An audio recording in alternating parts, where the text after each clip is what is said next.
Assalamualaikum warahmatullahi wabarakatuh. Perkenalkan, kami dari kelompok 2 yang beranggotakan 5 orang. Saya atas nama Rizka dengan NIM C0224348. Saya atas nama Adinda Syara Safruddin dengan NIM C0224334. Saya atas nama Marwa dengan NIM C0224352. Saya atas nama Devi Sulfianti dengan NIM 224344. Saya atas nama Dahlan, NIM C0224541. Kami akan melakukan wawancara mengenai sistem ekonomi Islam pada Ayam Geprek SAI. Baik, di sini kami sudah bersama dengan salah satu pengawas dari usaha Ayam Geprek SAI. Sebelumnya, Ibu atas nama siapa? Atas nama Nurdina. Ya, Ibu Nurdina. Baik, bisa diceritakan sedikit bagaimana Ayam Geprek SAI ini berjalan sehari-hari? Ya, usaha ini. Yang jelas kita buka setiap hari. Terus bukanya itu sekitar jam 9.30 sampai jam 10 malam. Baik, dalam menentukan harga makanan di sini, bagaimana cara kita menentukan supaya harganya itu terjangkau bagi pembeli tapi juga menguntungkan usaha? Harganya itu kan sudah dari ini ya, kita menu price-nya sudah ada. Jadi otomatis harga itu sudah dari perusahaannya sendiri. Cuman mengenai untuk caranya, jadi kita kan bahan bakunya itu ada di sekitar sini atau di daerah pasar. Jadi kita yang pertama kita pasti menentukan kualitas dulu, otomatis, dan bahan-bahannya pasti yang segar, dan juga kita perhatikan harga bahan baku juga. Jadi kita bandingkan sama supplier lain. Ada? Kalau usaha ini bekerja sama dengan pemilik modal atau investor, apakah keuntungan dibagi dengan sistem bagi hasil? Oh, maksudnya kayak mitra gitu ya? Iya, Bu. Kalau untuk saat ini mitranya lagi ditutup, tapi dia dulu sering ada mitra. Oh, kalau pernah beranu sama mitra, sistem bagi hasilnya itu bagaimana, Ibu? Kalau sistem bagi hasil pasti ada persennya, tapi saya kurang paham soal itu.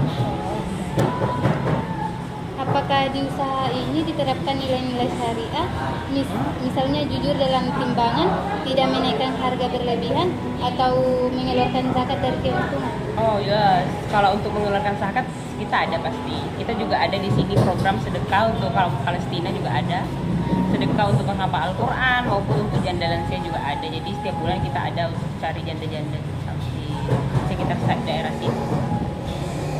Apalagi yang nilai-nilai syariah, misalnya jujur, kalau dalam timbangan kita sudah ada SOP, jadi itu sudah tidak pernah dirubah. Usaha ini berprinsip pada syariah. Apakah ada tantangan atau apa manfaatnya dalam menjalankan usaha dengan menggunakan prinsip syariah ini? Kalau untuk prinsip syariah, otomatis karena ini kan bergerak di bidang sosial kan, pendidikan juga ada, dan untuk kesejahteraan karyawan juga ada. Jadi manfaatnya terutama untuk karyawan terasa banget. Kita ada banyak tunjangan-tunjangan. Oh iya, cukup sekian Ibu. Terima kasih banyak atas waktu dan penjelasannya.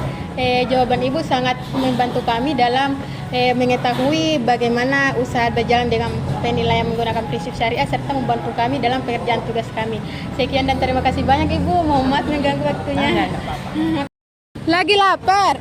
Jangan bingung, langsung aja ke Ayam Geprek SAI.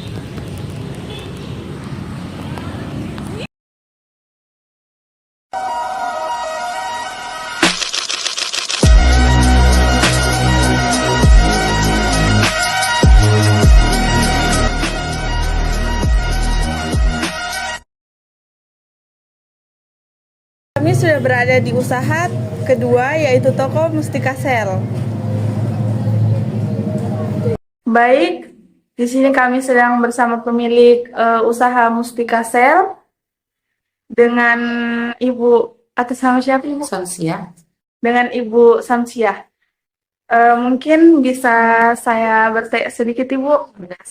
Yang pertama, bisa diceritakan bagaimana awal mula usaha Mustika Sel ini didirikan? Begini, pada tahun 2006 itu kan masuk HP di Malaysia ini sudah dikenal 2005 ya. Jadi setelah itu 1 tahun berjalannya HP kan belum ada Android. Ya, di situ saya berinisiatif untuk apa namanya berbisnis sebelum yang lain ya belum ada saingan. Saya itu mulai dengan berdagang dengan berjalan, belum ada kontennya. Jadi setelah banyak peminat, ya saya sudah kewalahan juga. Jadi saya minta untuk mencari tempat supaya orang itu bisa gampang untuk mendapati itu. Jadi saya berjalan di situ, insya Allah alhamdulillah sampai hari ini masih diberikan kesempatan untuk menjalankan itu. Ya, bagaimana cara menentukan harga pulsa atau kuota HP supaya tetap terjangkau bagi pelanggan, tetapi juga adil dan sesuai prinsip syariah? Iya, kita di sini memang ada patokan harga yang harus ditentukan juga ada apa namanya itu dulu ada kantornya juga. Kita itu mengikuti dari panduan beliau supaya itu ada pedagang-pedagang lain juga bisa menikmati hasil yang sama. Ya, kita tidak boleh menaikkan atau menurunkan untuk menguntungkan diri sendiri. Karena di sini pemegang itu termasuk adalah organisasi yang harus dijaga. Apakah dalam usaha ini ada sistem kerja sama modal dengan orang lain, misalnya bagi hasil sama orang lain? Dulu itu modal sendiri adik itu. Jadi kita itu ordernya itu ke Makassar. Dulu tidak ada dulu di sini. Kita itu punya chip. Jadi kita itu order 7 juta. Habis itu 1 minggu 1 kali order. Nah, beda sekarang ya. Biar di mana kita order. Tapi ini tidak ada kerjasama. Pokoknya untung sesuai dengan modalnya, sesuai dengan orderannya. Itu untuk sendiri. Kecuali kalau ada barang-barang yang lain seperti aksesoris, itu ada kampas memang masuk, tapi itu tidak berhasil. Dikasih value, kita tuh dikasih barangnya, bulan depan berapa bisa dibayar dulu. Kalau memang bisa mencapai target, tambah lagi modalnya masuk. Tapi bukan bagi hasil. Itu namanya mentes baru diambil lagi. Baik, Ibu, apakah Ibu menyisihkan sebagian keuntungan usaha untuk zakat, infak, atau sedekah? Iya, tentu. Harus itu. Yang diutamakan juga. Biar berkah jalannya. Apa manfaat menerapkan prinsip syariah dalam usaha pembuatan seperti ini? Ya, prinsipnya itu ya harus optimal ya. Pokoknya berusaha untuk diri sendiri dan untuk orang lain. Infaknya untuk kedepannya, keluarga berkah semua, supaya tidak ada saling merugikan. Di sini harus konsistennya itu, penjual itu jangan ada yang dirugikan. Pembeli juga tidak boleh dirugikan. Kita sama-sama untung biar berjalan berkah. Itu saja. Baik, Ibu. Terima kasih. Terima kasih banyak. Insya Allah sukses semua ya. Dia bukan pedagang, bisnis apapun, kegiatan apapun disyukuri. Pokoknya dijalani sesuai dengan apa yang Allah perintahkan dan jauhi larangan. Iya.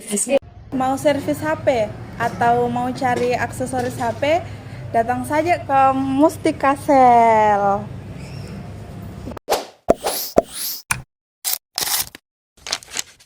Dan ada pun Dari hasil wawancara yang telah kami lakukan, terlihat bahwa kedua usaha tersebut memiliki cara tersendiri dalam menerapkan prinsip ekonomi syariah. Adapun perbandingannya yaitu yang pertama dalam penentuan harga. Mustika Sel, harga pulsa, kuota atau HP ditentukan oleh kantor pusat, tidak boleh dinaikkan atau diturunkan untuk kepentingan pribadi. Ini sesuai dengan syariah karena tidak ada unsur saling merugikan pembeli dan menjaga keadilan harga. Sedangkan pada ayam diperiksa, harga makanan ditentukan oleh perusahaan, tidak diubah-ubah demi keuntungan pribadi. Sesuai juga dengan prinsip syariah, harga adil, tidak ada kecurangan dan sesuai standar. Analis dari keduanya sudah sesuai prinsip syariah karena harga ditentukan adil, transparan dan tidak dimanipulasi demi keuntungan sepihak. Yang kedua, pada sistem kerjasama modal atau bagi hasil. Pada Mustika Sel tidak ada sistem kerjasama modal. Barang diambil dari kampas langsung, lalu dibayar. Netral, tidak bertentangan, tidak juga menunjukkan praktik murabahah. Sedangkan pada ayam geprek sai ada kerjasama modal, tapi pengawas tidak begitu memahami detail persentase bagi hasil. Masih perlu kejelasan. Karena dalam konsep syariah, Akad kerjasama atau murabahah harus jelas bagi hasilnya. Jika kurang jelas, maka bisa berpotensi garir. Analisis Mustika Sel lebih ke syariah karena jelas akadnya. Ayam geprek sai sudah ada konsep bagi hasil, tapi perlu kejelasan secara konsep syariah. Dan yang ketiga, dalam penyisihan keuntungan untuk zakat, infak, sedekah. Dalam Mustika Sel menyisihkan sebagian keuntungan untuk zakat atau infak agar usaha berkah sesuai prinsip syariah, karena zakat atau infak adalah kewajiban dan nilai tambah keberkahan. Sedangkan ayam geprek sai menyisihkan keuntungan untuk zakat dan program sedekah kepada Palestina, penghafal Quran dan masyarakat sekitar sesuai prinsip syariah, karena ada kepedulian sosial dan sesuai nilai Islam. Analisis keduanya sesuai prinsip syariah, bahkan ayam geprek sai lebih menonjol karena ada program sosial yang lebih baik. Dari wawancara ini, kami dapat disimpulkan bahwa penerapan ekonomi Islam menekankan keadilan bagi hasil serta kepedulian sosial melalui zakat dan infak. Kami mendapatkan banyak pelajaran bahwa penerapan sistem ekonomi Islam bukan hanya tentang mencari keuntungan, tetapi juga menjaga keadilan harga, transparansi usaha, serta menyisihkan sebagian keuntungan untuk zakat, infak, dan sedekah. Dan adapun pesan moral yang kita sampaikan, semoga hasil wawancara ini bermanfaat bagi kita semua dan menjadi motivasi untuk terus mendukung berkembang ekonomi syariah di tengah masyarakat, dan kita sebagai generasi muda dapat mendukung perkembangan ekonomi syariah di Indonesia. Baik, itulah tadi hasil wawancara yang telah kami lakukan. Sekian dari kami. Terima kasih sudah menonton. Assalamualaikum warahmatullahi wabarakatuh.